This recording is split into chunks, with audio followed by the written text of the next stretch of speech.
Senhor Deus Todo-Poderoso, Criador dos céus e da terra, Deus, o El Shaddai, o Todo-Poderoso, eis-nos aqui, Senhor, para te ouvir e te obedecer. Queremos ser ministradas por ti. Ajuda-nos, Pai, com a tua palavra. Ajuda-nos a ter entendimento, discernimento espiritual.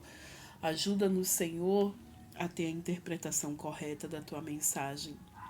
Que assim seja, Deus, em nome de Jesus. Amém? Glória a Deus, Shalom. Estamos aqui no Devocional capítulo 5 do livro de Daniel. Vamos ver sobre o banquete de Belsazar, né? E a escrita na parede. Belsazar, ele era o filho de Nabucodonosor, rei da Babilônia, né? Então, quando Nabucodonosor morreu, quem assumiu foi Belsazar. Então, vamos lá ver. Certa vez, o rei Belsazar deu um grande banquete para 1000 dos seus nobres, e com eles bebeu muito vinho. Você lembra que a Bíblia fala, né, sobre se embriagar. Você lembra também que a rainha, né, a mãe de Elimeleque, lá de Provérbios 31, ela fala para ele, um dos conselhos que ela diz é que ele não beba, não se embriague, né? Que ele retire o vinho da vida dele, porque quando a gente não tá na gente, né? Quando não é o Espírito Santo, quando a gente não tá são, então existe uma embriaguez que nos leva a muitas vezes a fazer besteira. Então, é por isso que a Bíblia não gosta da ideia de que a gente se embriague, né? Fique bêbado.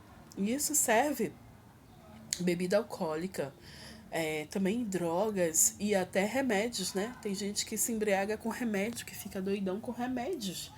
Então, cuidado, né? Você precisa estar são, você precisa estar ciente de tudo que acontece, você precisa saber ter o controle, né? A decisão e colocar todo esse controle nas mãos do Espírito Santo. O único Espírito que você precisa estar é com o Espírito Santo de Deus. É o suficiente na sua vida, amém? Bom, eu ainda tô com uma certa dificuldade de falar, respirar. Tô me esforçando aqui, mas o Espírito Santo vai nos ministrar e vai falar. Amém? Perdão. Versículo 2. Enquanto Belsazar bebia vinho, deu ordens para trazerem as taças de ouro e de prata que o seu predecessor Nabucodonosor tinha tomado no templo de Jerusalém, para que o rei e seus nobres e as suas mulheres e as suas concubinas bebessem nessas taças. Então trouxeram as taças de ouro que tinham sido tomadas no templo de Deus em Jerusalém.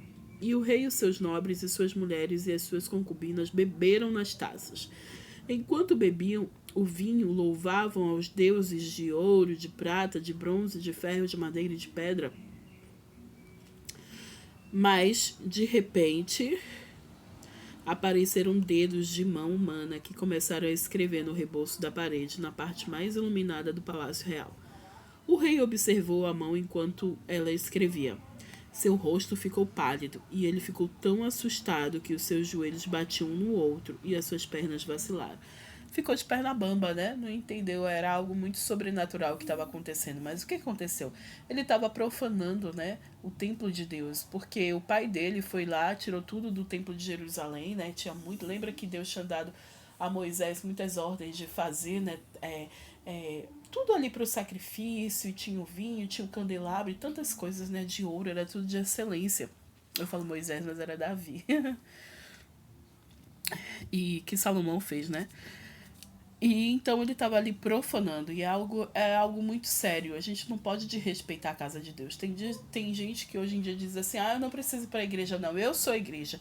Amém, minha irmã. Você é igreja, você é templo do Senhor. Você pode buscar Deus onde você quiser, mas respeite a igreja. Lá na igreja não é lugar de a gente ficar profanando, falando palavrões, desdenhando, falando de qualquer jeito, atrapalhando o culto, sabe? E também cheia de decote, de roupas curtas, de cropped. Isso me incomoda muito, porque chama muita atenção não só dos homens que estão ali, mas também das mulheres, de todo mundo, né?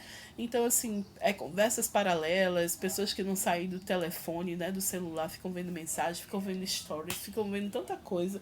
Então, assim, precisa respeitar a casa de Deus, o templo do Senhor, e não profanar. Amém?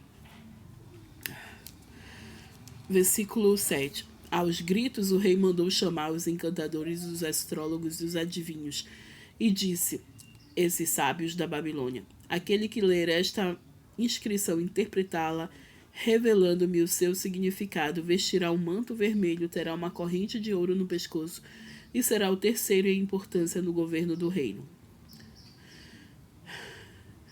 Todos os sábios do rei vieram, mas não conseguiram ler a inscrição, nem dizer ao rei o seu significado. Diante disso, o rei Belsazar ficou ainda mais aterrorizado, e o seu rosto mais pálido, e seus nobres estavam alarmadas. Tendo a rainha ouvido os gritos do rei e dos seus nobres, a rainha mãe, né? Ela entrou na sala do banquete e disse: Ó rei, vive para sempre. Não fiques assustado, nem tão pálido. Existe um homem em teu reino que possui o espírito dos santos deuses na época do teu predecessor. E ele verificou-se que ele era um iluminado e tinha inteligência e sabedoria como dos deuses. O rei Nabucodonosor, teu predecessor, sim, o teu predecessor, o nomeou chefe dos magos, de encantadores, dos astrólogos e dos adivinhos. Verificou-se que esse homem, Daniel, a quem o rei deu o nome de Beltesazar, tinha inteligência extraordinária e também a capacidade de interpretar sonhos e resolver enigmas e mistérios. Manda chamar Daniel e ele te dará o significado da escrita. Então a rainha mãe, né, ela conviveu ali, ela era a mãe desse novo rei, né, de Belsazar, e era a esposa de Nabucodonosor, e ela conhecia bem a história de Daniel. Então ela, como mãe ali, foi: fique tranquilo, meu filho, peraí, vamos chamar Daniel. Vamos ver o que acontece. E assim Daniel foi levado à presença do rei, que lhe disse: Você é Daniel, um dos exilados que meu pai, o rei, trouxe de Judá? Soube que o Espírito dos deuses está em você e que você é um iluminado e que tem inteligência e uma sabedoria fora do comum. Já pensou eu e você sermos conhecidos dessa forma, né? Temos Deus dentro da gente, que a gente tem uma sabedoria fora do comum, que nós somos iluminadas. Se você recebe isso aí, diga amém. Amém? Daniel foi lembrado dessa forma. Versículo 15. Trouxeram os sábios e os encantadores à minha presença para ler essa inscrição e me dizer o seu significado, porém eles não conseguiram, mas eu soube que você é capaz de dar interpretações e de resolver mistérios. Se você puder ler essa inscrição e dizer-me o que significa, você será vestido com um manto vermelho e terá uma corrente de ouro no pescoço, e será o terceiro de importância no governo do reino. Então Daniel respondeu ao rei: Podes guardar os teus presentes para ti mesmo e dar as tuas recompensas a algum outro. No entanto, lerei a inscrição para o rei e lhe direi o significado. Uau! Daniel já começa aqui. Começa desse jeito, né? Vamos lá. Versículo 17. Não, 17? Deixa eu ver. 18. Ó rei, foi o Nabucodonosor, teu predecessor, que o Deus Altíssimo deu soberania, grandeza, glória e majestade. E devido à alta posição que Deus lhe concedeu, homens de todas as nações, povos e línguas tremiam diante dele e o temiam. A quem o rei queria matar, matava. A quem queria poupar, poupava. A quem queria humilhar, humilhava. No entanto, quando seu coração se tornou arrogante e endurecido por causa do orgulho, ele foi deposto do seu trono real e despojado da sua glória. Foi expulso no meio dos homens e a sua mente ficou como a de um animal. E ele passou a viver como jumentos selvagens e a comer capim como os bois, e o seu corpo se molhava com o orvalho do céu, até reconhecer que o Deus Altíssimo domina sobre os reinos dos homens e coloca no poder a quem ele quer. Bom, Daniel começou conversando com ele, né, falando da história do pai dele, de como foi que funcionava isso, o que foi que aconteceu. Versículo 22. Mas tu, Belsazar, seu sucessor, não te humilhastes, embora soubesse de tudo isso. Ao contrário, te exaltastes acima do Senhor dos céus. Mandastes trazer as taças do templo do Senhor para que nelas bebessem. Tu e os teus nobres, as tuas mulheres e as tuas concubinas, louvastes os deuses de prata, de ouro e de bronze, de ferro e de madeira e de pedra, que não podem ver, nem ouvir, nem entender. Mas não glorificastes o Deus que sustenta as suas mãos a tua vida e todos os teus caminhos. Minha gente, quem é que sustenta a sua vida? É o Senhor. Amém? Por isso ele enviou a mão que escreveu as palavras da inscrição. Esta é a inscrição que foi feita. Mene, mene, tequei parzim.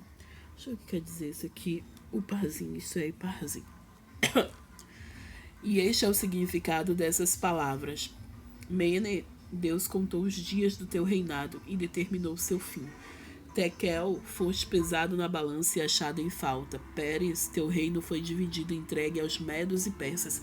Depois que a Babilônia caiu, quem foi que tomou o reino foram justamente os medos e persas, né? Está finalizando aqui, ó. Então, por ordem de Belsazar, vestiram Daniel com o manto vermelho, puseram-lhe uma corrente de ouro no pescoço e o proclamaram terceiro em importância no governo do reino. Naquela mesma noite, Belsazar, rei da Babilônia, foi morto, e Dário o Medo apoderou-se do reino com a idade de 62 anos. Minha gente, o negócio aconteceu muito rápido aqui, né? Imagine. Ele foi já declarando o que era e o negócio foi acontecendo.